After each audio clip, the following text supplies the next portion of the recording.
Thank you very much indeed for that. Right, it's time... Tanganyika plus Zanzibar. That's what Tanzania was. So Right. Tanganyika was the mainland. Thank you for derailing me. It's now time for the Future Politics panel.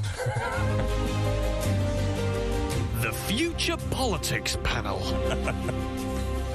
Totally lost control of this programme this morning. Right, it's time for the Future Politics panel. Joining us, very gobby Jonathan Liss, journalist and political commentator, and Lettice Bromovsky, who's a political commentator. Good morning to the two of you. Good morning. Right, shall we start with Rwanda? I just want to clear something up, and we just wanted to look into this.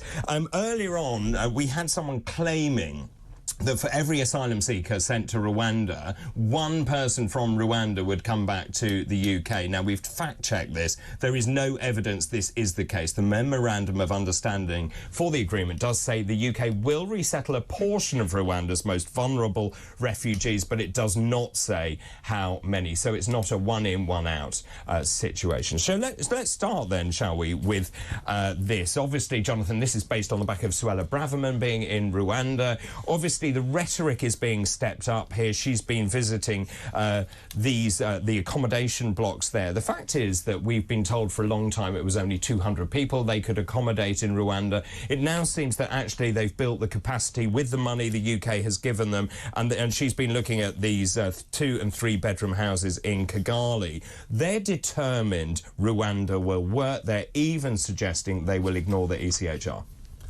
I mean, Suella Braverman wants to have it always, doesn't she? She wants to call them illegal immigrants when they're coming to Britain. She wants to call them refugees when they're going to Rwanda. She wants Rwanda to be a deterrent and also to be this hugely attractive destination that she keeps sort of advertising on the world stage about how great it is to go to Rwanda, as though Britain's sort of being a helpful mediator for people to start this wonderful new life in a housing estate in Kigali.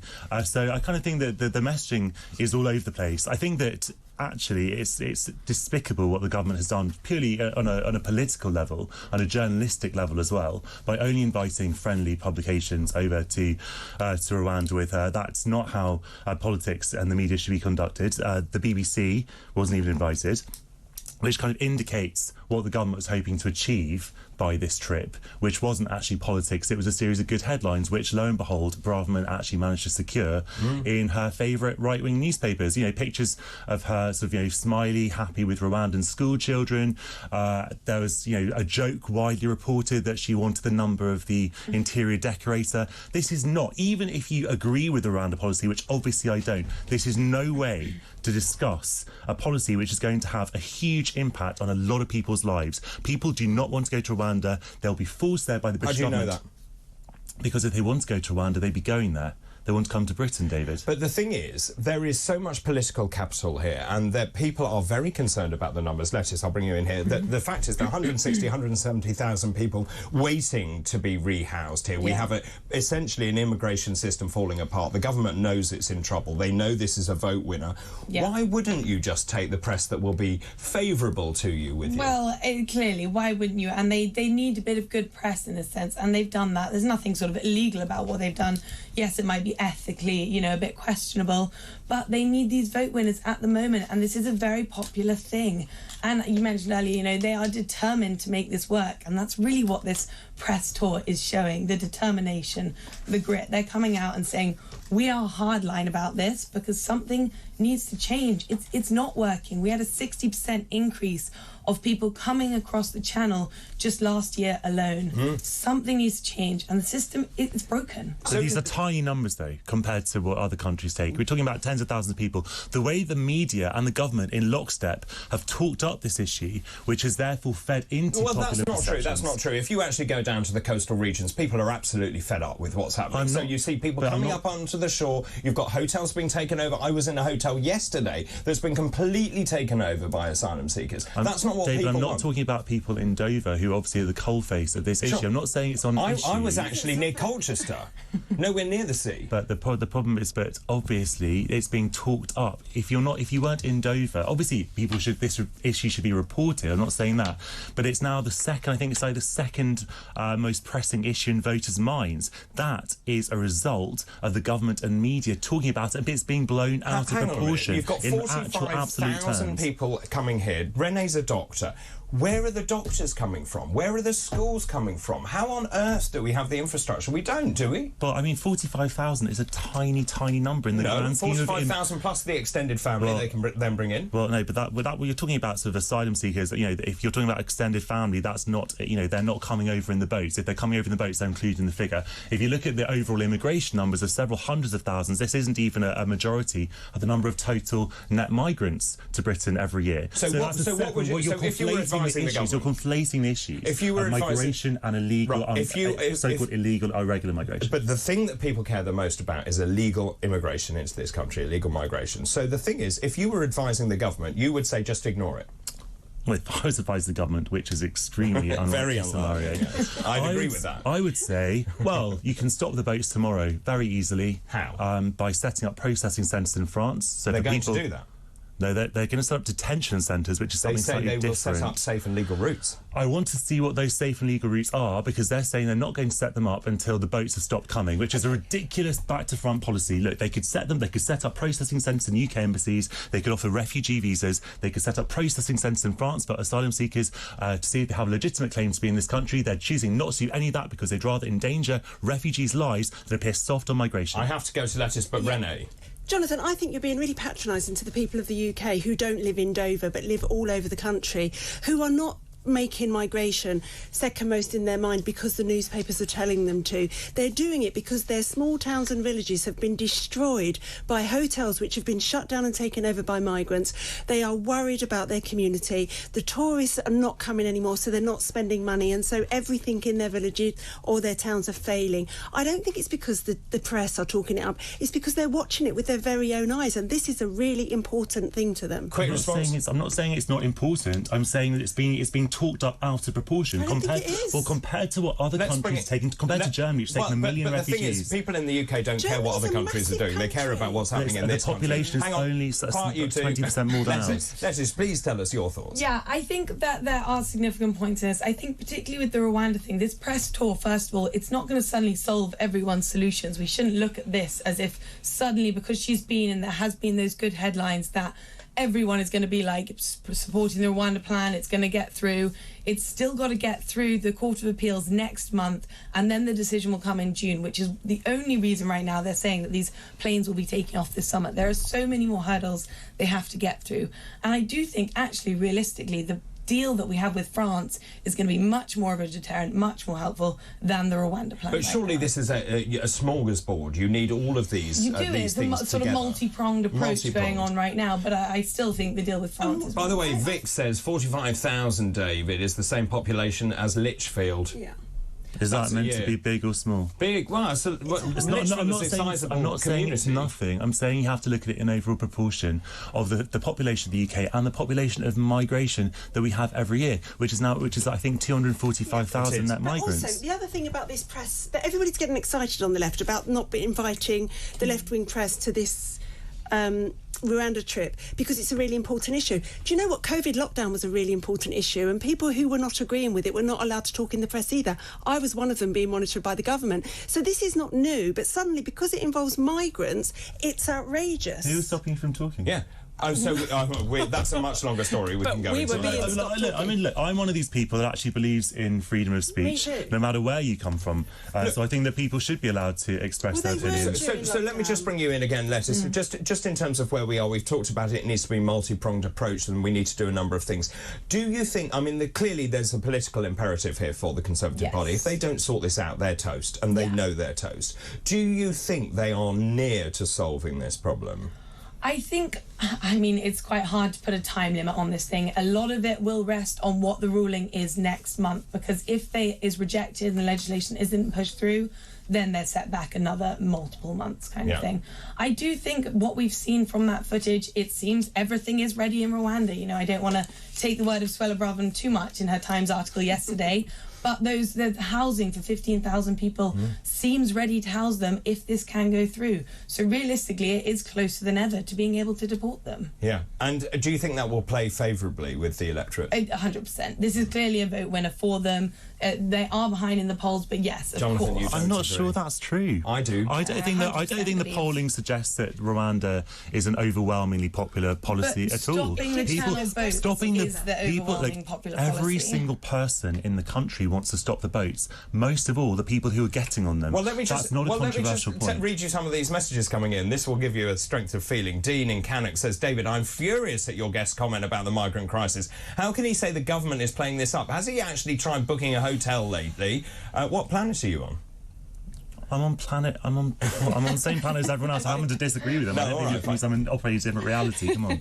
No, but I think just the strength of opinion, and clearly... Well, there's a lot of strength of opinion on both sides. I mean, come on, that's one person. I can assure him that I feels just as strongly on the other side, and that's perfectly legitimate. I'm not saying that people aren't entitled to their views. I'm saying I profoundly disagree with this government's policy. I think it's completely inhuman, and it won't work anyway. Israel tried this policy a few years ago. Lo and behold, all the people who went to Rwanda escaped pretty good from success, it, and Israel they? had to stop the Australia policy. turned the boats around. They had a good... Look, the whole stop... Australia, believe it or not, is a different country, and I think Australia's immigration policy is horrific as well, by the way. Stop the boats it's been imported as a slogan from a very different context by Isaac Levido and others because they think it will play well. The problem is that actually it's going to turn off just as many potential Tory voters as it will appeal to. I don't think it's going to appeal to the commuter belt in Surrey, where a lot of vulnerable Tory seats are against the Lib Dems, for example. A lot of people are. Do you think so? I really don't think this is going to play well. I think you're very mistaken in that. Well, we'll find out, won't we? Because I think the Tory coalition is collapsing before our eyes. I certainly think they're in the last chance saloon, but if he can sort out a number of things, then they may stand a chance. Politically, it's not even going to... Even if the policy were to work, it wouldn't be working by the time of the election, so on their own metric, they won't have actually made it. Let's move on and talk about the SNP. This is really interesting. The fact is that, obviously, we now know that Pete Murrell, who ran the SNP for 25 years, he was ousted, as we know. The support for him really drained away even from Sturgeon loyalists, and this is then obviously thrown the contest as to who will be next leader into complete and utter chaos, and they're now facing demands to restart its leadership contest. I mean, clearly what had been happening is it looked like they were trying to line up Hamza Yousaf to be the sort of continuity candidate. What do you think happens from here? And is the SNP in serious trouble? I think the SNP is in serious trouble. It's absolute chaos up there at the moment, and there has been clear allegations of misconduct that they are trying to line up this one particular candidate. There's also been Liz Lloyd, who was a senior advisor to Nicola Sturgeon, who's also had to resign over concerns that she was actually advising Hamza Yousaf in his campaign for it, which would go against, obviously, party lines.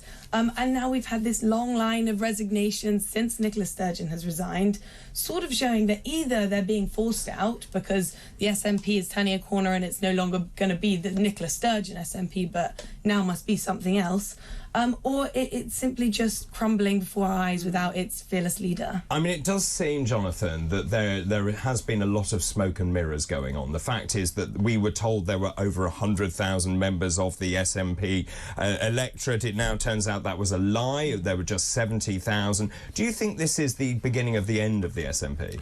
I think that, just like the Conservative Party south of the border, I think it's very unwise to sort of underestimate the SNP, which has been the dominant force in Scottish politics for 15 years.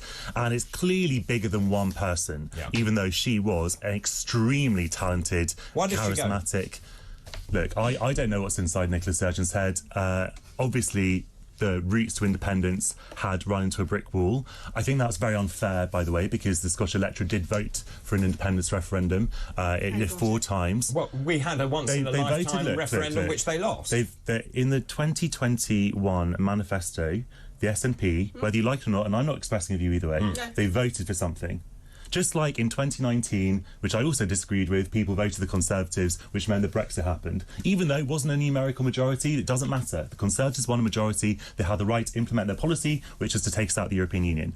The SNP won a majority with the Greens on the basis of holding that referendum, which was then vetoed by one person in Downing Street. I don't think that's legitimate or fair, but it is what it is.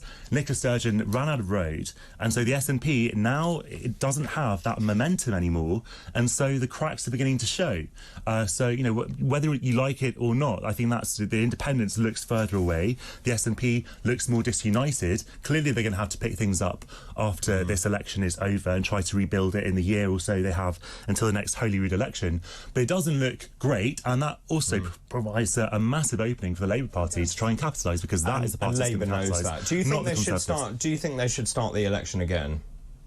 What? The SNP leadership election again, send out fresh ballots. No, I don't think so. I don't think that's what they're calling for. Look, Kate Forbes is calling for that. Well, I don't think that's necessary. Obviously, if someone or several people have messed up massively on this membership issue, you know, there was some sort of Trumpian tactics of sort of calling out fake news when it wasn't fake news. I think it's right, therefore, that Peter Murrell has gone. Obviously, that's going to be painful for Nicola Sturgeon as well, because it's her husband.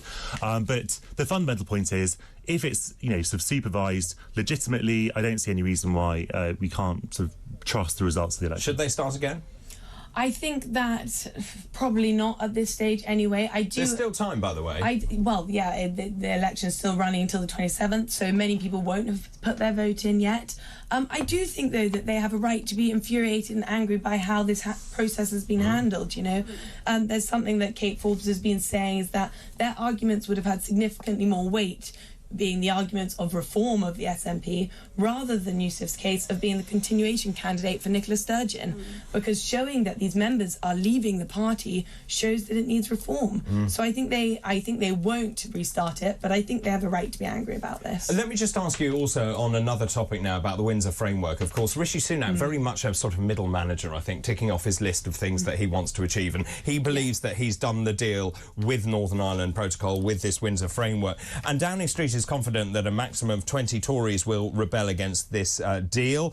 This is the crucial vote which is happening on Wednesday. They're actually technically only voting for something called the Stormont Brake. This is the legislation giving Northern Ireland Assembly members a say on this new EU law applying to the province. So lots of questions up in the air. Firstly, how will the DUP react? Will they actually support the Windsor framework? They're still poring over the detail at the moment. I mean, clearly the DUP gave 7 requirements that had to be met for them to actually agree to any power sharing taking place once again. Do you think he's got this over the line?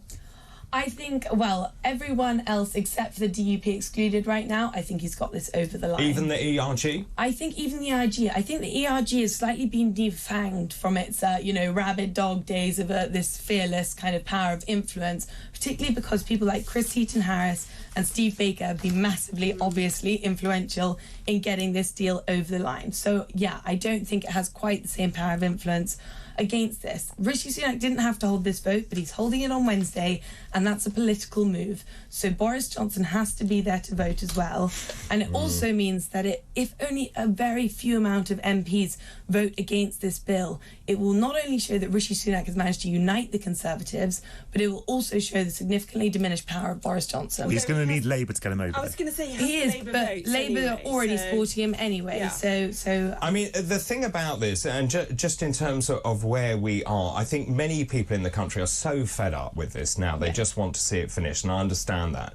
The thing is that I do wonder how many parliamentarians have actually read the Windsor framework, and that worries me enormously. Well, how many read the Northern Ireland Protocol? How many read the Brexit deal? They had a few hours to scrutinise for the basis on well, look, this is not a new problem. I was there at the time. It's the fundamental structural problem. But I have a major problem with the Windsor framework. It doesn't bring back sovereignty at all. You can still have problems with the EU meddling in what should be national sovereignty of Northern Ireland. And of course, we still can't subsidise industry. All the stuff that we campaign for to be Brexit, a fully functioning, full-fat Brexit. This is not a full-fat Brexit. But surely you see it as better than what we have. Oh, it is. It's 100% better. Well, no, it's 40% better than what we already had. Is it the right solution? I would say no. Well, look, the full-fat Brexit that you wanted could never have been on offer for the reasons that we've talked about many, many times, and we don't need to relitigate now about the problems of keeping an open border on the island of Ireland. This is absolutely the best thing that you're ever going to get to resolve that problem. I admit it's not something that I thought would have been possible a few years ago, and I suppose I do have to give the government credit for that, for sort of treating the EU with much better faith than Boris Johnson or Liz Truss ever did, and it shows that can reap dividends. I'm prepared to give the government credit for that. This is going to resolve a lot of the problems that the DUP has been talking about. If the DUP doesn't support this, I will say that it's not good for good faith reasons, because in politics you have to be able to compromise, you have to be pragmatic. This is fundamentally because they don't want to play second fiddle to Sinn Féin in a Northern Ireland Assembly. Well, if they were the First Minister, they would be voting for it and rejoining power sharing, but they're not going to do that. Well, let me just quote Maros Sefcovic. He said the Prime Minister's pact was simply designed to avoid negative headlines in the press. It does actually nothing fundamental. It's not a new treaty. This is lipstick on a pig. It's not a new treaty, but there are going to be red and green lanes, which there weren't before. There are substantive differences. There are differences. Right, there we go. And will it be voted through? That's my final question. Of course it'll be voted through. Will it? It will be voted through. I think you're right as well. Thank you very much indeed to both of you, to Jonathan Liss and also to Lettice Bromovsky. And that was our Future Politics panel. The Future Politics panel.